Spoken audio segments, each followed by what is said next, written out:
Bonjour, je m'appelle Monsieur Bellali Mohamed, enseignant en sciences ingénieurs. On va travailler aujourd'hui des exercices en graphe 7. On va travailler aujourd'hui sur diagramme graphe 7. On va faire des exercices d'application avec graphe 7. On va commencer avec graphe 7 à séquence unique. Après, on va voir graphe 7 avec divergence ou convergence ou divergence A, convergence A. Donc, maintenant, on va voir le premier exercice. Voilà, comme vous voyez, exercice 1, graphe 7 à séquence unique. Donc, nous avons sur notre présentation un chariot qui va se déplacer dans deux sens. D'accord? Le chariot qui va se déplacer dans deux sens. Ça veut dire il va droite, il va revenir à gauche. Bien sûr, sont des conditions. Le cahier des charges, après l'ordre de départ, cycle DCY, le chariot part jusqu'à B. Revient en capteur C et repart de nouveau vers le capteur B. Ça veut dire à droite. Après, il va revenir directement à sa position initiale sur le capteur A. Donc, pour tout cela, nous avons le capteur A que vous voyez sur notre schéma et le capteur B, d'accord? Et nous avons aussi le capteur C. Les actionneurs, soit qu'on va vers la droite ou bien vers la gauche. Bien sûr, l'actionneur, ça va être un moteur qui va faire tourner le chariot. Donc, on va commencer notre graphe 7. Pardon. Voici notre graphe 7. Le schéma du graphe 7 est fait. Donc, ce qu'on va vous demander, c'est de remplir le graphe 7 niveau 1. Donc, comme j'ai dit, dans le cahier de charge et comme le schéma le montre que vous allez analyser vous-même, d'après l'ordre de départ de cycle, d'accord? Donc, nous avons le mot départ de cycle qu'il faut mettre, d'accord? Nous avons l'étape 1. Donc, après l'étape 1, nous avons la réceptivité où on va écrire départ de cycle. Après le départ de cycle, le chariot était sur la position A, le capteur A, donc il va se diriger à droite, donc il quitte A, il va se déplacer jusqu'à le contact B. Donc l'étape 2, on va écrire aller à droite, la réceptivité, le chariot va en B, d'accord?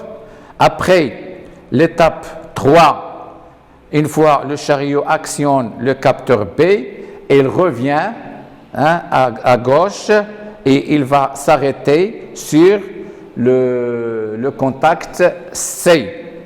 Une fois il est sur le contact C, il va revenir une autre fois sur le contact B, d'accord? Donc, la deuxième fois, quand il va actionner le contact B, il va revenir à l'étape 4 à droite. D'accord?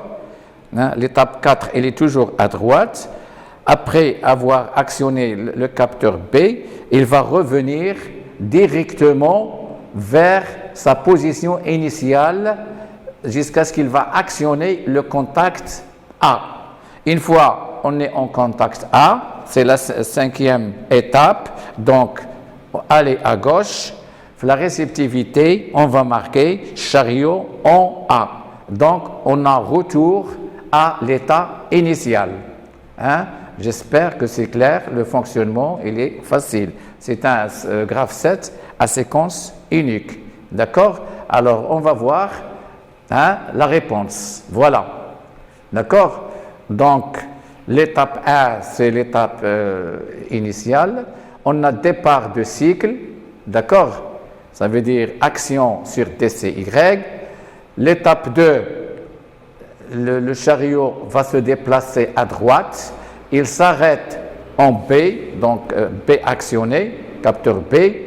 Une fois il est sur B, il va revenir en arrière, d'accord? Ça veut dire vers la gauche. Il va jusqu'au contact C où il va s'arrêter, d'accord? Donc il va revenir une nouvelle fois l'étape 4 en contact B. Une fois qu'il est en B, ça veut dire qu'il s'est déplacé à gauche, il va revenir directement sur le contact ou bien le capteur A. Donc c'est fin de cycle et retour à l'étape initiale 1. J'espère que c'est clair. Donc maintenant, on vous demande le graphe 7 niveau 2. Voilà. Ça veut dire on va garder le même diagramme, les 5 étapes, d'accord, 1, 2, 3, 4, et les 5 réceptivités. D'accord? Donc, on ne va pas écrire ici des phrases, mais on va écrire la situation des capteurs et le déplacement du chariot. Donc, 1, la réceptivité, on a dit la première des choses à faire, toujours d'après le cahier de charge, c'est on va actionner départ de cycle, d'accord, départ de cycle, qui va être la première réceptivité. Donc, l'étape 2, le chariot va se déplacer à droite. Donc, on va marquer l'étape 2, grand D. Une fois il est à B, le capteur B, donc c'est la réceptivité, on va écrire petit b. L'étape 3, il va revenir à gauche et il va s'arrêter sur le capteur C. Donc, l'étape 3, on va écrire grand G et la réceptivité, on va écrire petit c. Après la 4e étape, on a dit que le chariot va revenir sur la droite. Donc, il va une nouvelle fois actionner B. Donc, 4, on a écrit grand T, la réceptivité de nouveau petit b, capteur petit b. Une fois B actionné, le chariot va directement à sa position initiale, ça veut dire qu'il va se déplacer à gauche où il va actionner le contact ou bien le capteur petit a. Donc, on est revenu à la situation initiale avec laquelle nous avons commencé notre problème ou bien notre graphe 7. Donc, on va voir maintenant graphe 7 complet. Voilà. Donc, départ de cycle et le A était actionné. D'accord? C'est l'état initial. On a A qui est actionné. Après, départ de cycle, soit par un contact, ou bien par bouton poussoir, ou bien par un grand contact, comme vous le voyez là-bas, le jaune avec le rouge, ça veut dire automatique, ça veut dire arrêt d'urgence, ou bien départ avec l'arrêt d'urgence. Donc, comme vous voyez, on a commencé par le A, et on a terminé par toujours le capteur A.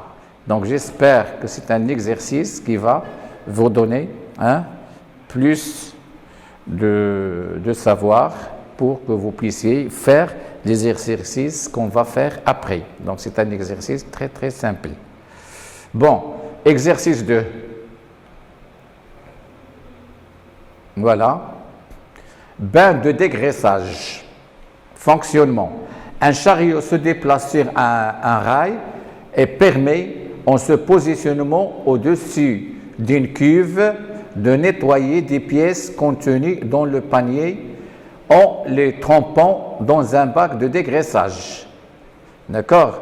Ça veut dire on a un panier dans lequel on va mettre des pièces, d'accord, par l'opérateur, et une fois le panier est plein, il va se déplacer pour qu'il soit, ou bien pour que le panier va être trempé dans un bac de dégraissage pour les pièces.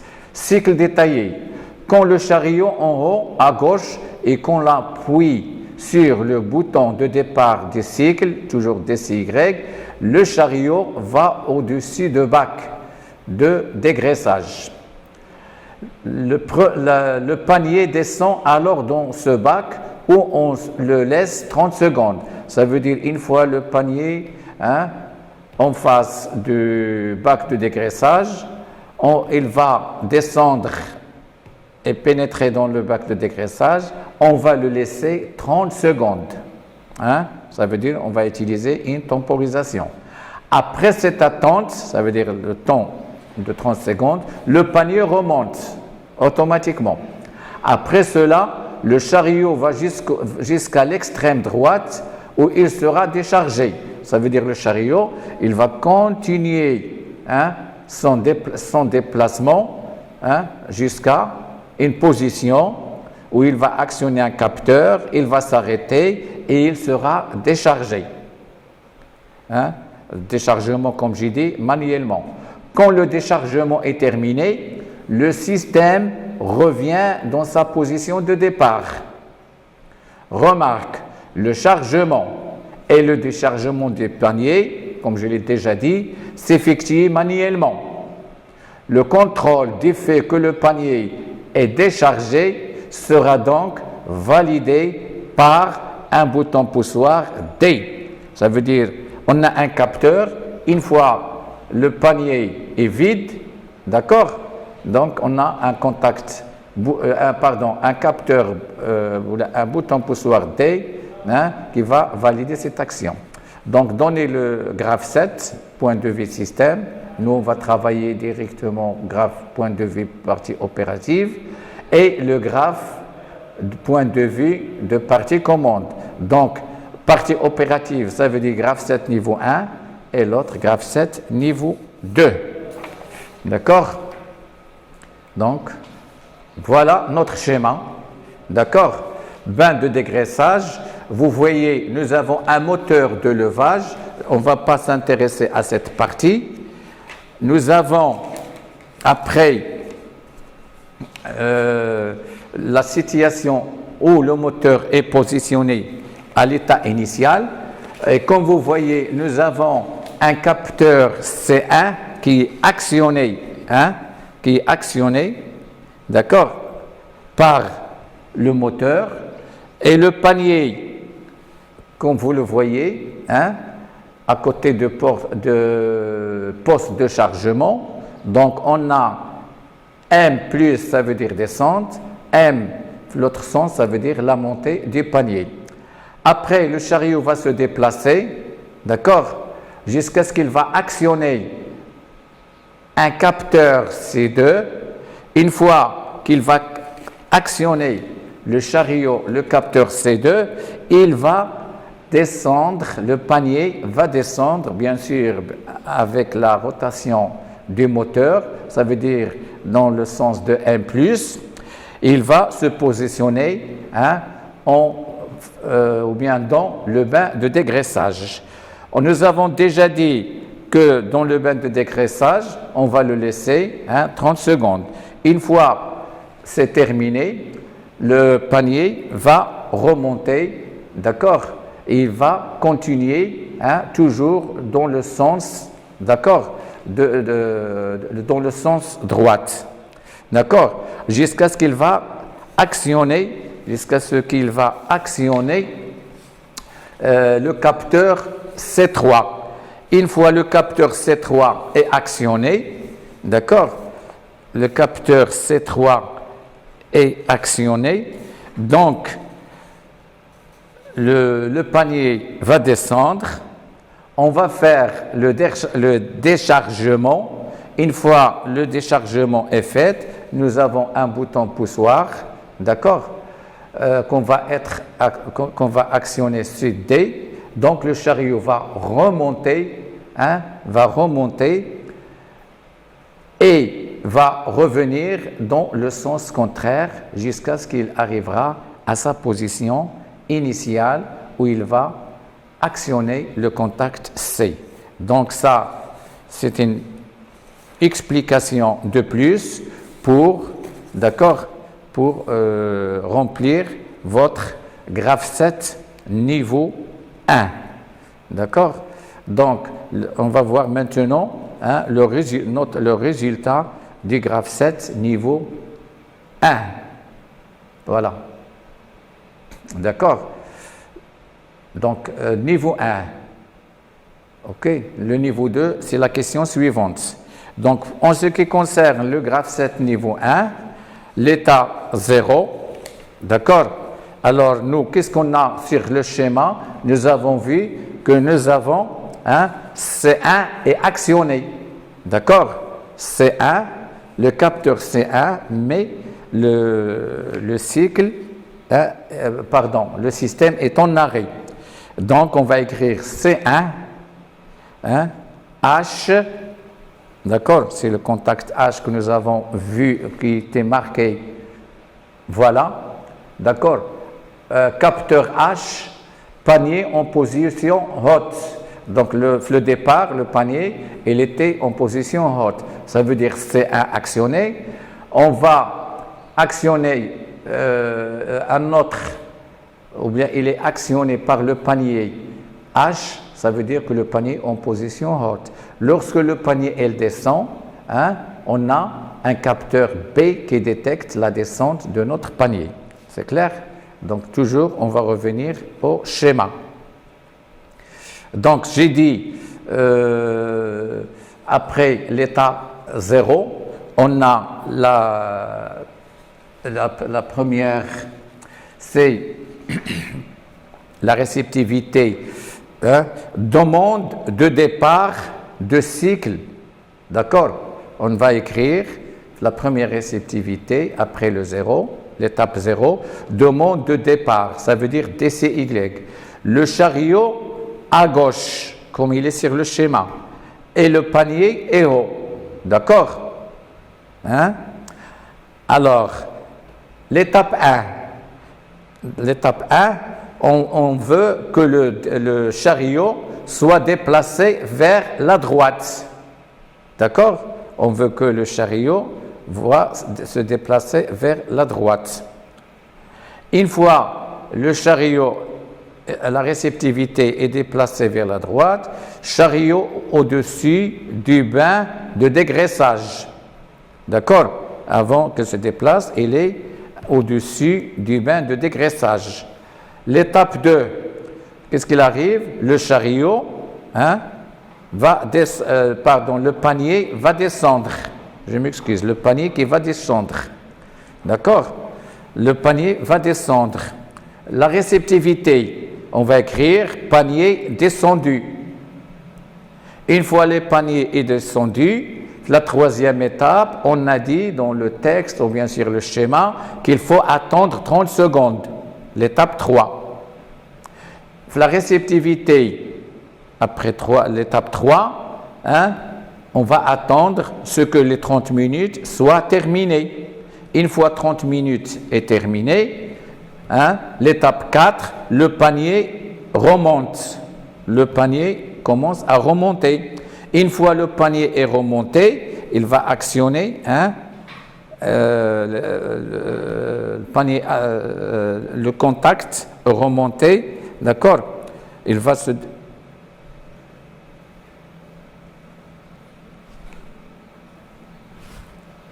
Une fois... ما فهمتك شيء. 5 يلا أنا غادي نزرب دغيا.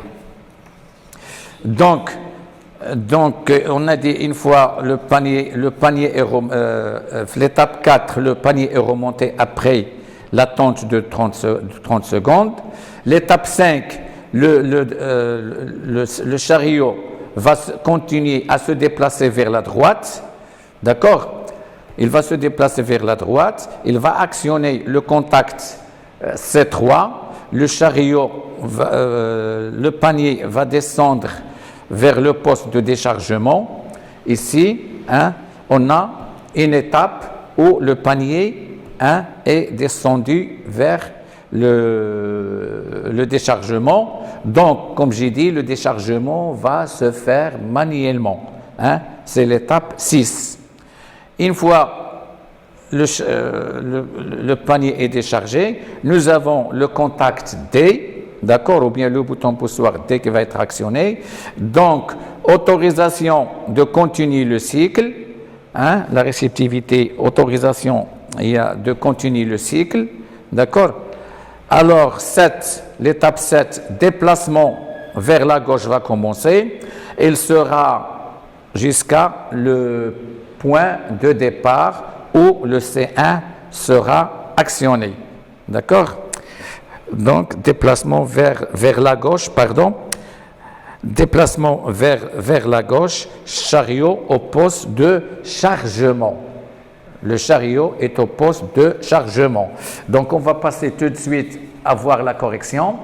Graphe 7 niveau 1, comme vous le voyez, d'accord, hein? Ce qu'on vient d'expliquer. On va passer à la question de temps. Hein? Graphe 7 niveau 2, comme vous voyez, l'étape 0. Après, C1 est actionné. On va actionner H aussi est actionné. On va donner un ordre par départ de cycle. L'étape 1, l'étape 1, déplacement des chariots vers la droite, d'accord?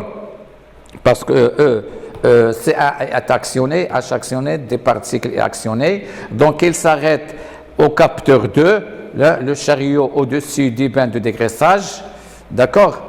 À l'étape 2, le chariot va descendre, d'accord, on va écrire 1 plus le sens, donc il va descendre jusqu'à ce que le contact B soit actionné. Une fois le contact B est actionné, l'étape 3, on va bien sûr, il est actionné par le panier, on va attendre 3 minutes, comme j'ai dit, ça veut dire la T1, la temporisation, 30 secondes, d'accord? La situation 3. D'accord? Une fois c'est terminé, on passe à l'étape 4. D'accord? L'étape 4, le panier remonte. Le sens contraire, c'est M- de M+, jusqu'à ce qu'il va actionner le contact H. Un capteur H soit actionné. Donc, l'étape 5, déplacement toujours vers la droite, c'est C+. D'accord? Donc, il va se déplacer jusqu'à ce que le chariot va actionner C3. Une fois C3 actionné, il va descendre, on va faire le déchargement du chariot qui va se faire manuellement. Et on va s'arrêter. C'est une situation d'arrêt. Donc, l'étape 6, on n'a pas fait d'action, mais une fois que le chariot le panier est déchargé, d'accord, un contact D autorise de continuer le cycle. Donc le panier est déchargé, sera validé par le bouton poussoir D. 7, le chariot est remonté et il va revenir dans le sens contraire de C+, ça veut dire vers la gauche. Le chariot est déchargé, le système revient à sa position de départ, comme j'ai bien dit, dans le sens ou bien vers la gauche, donc jusqu'à ce qu'il va actionner le contact C, comme vous le voyez, retour vers l'étape initiale, ça veut dire l'étape 0. Merci pour votre attention, mes chers élèves. J'espère que c'était très bénéfique pour vous.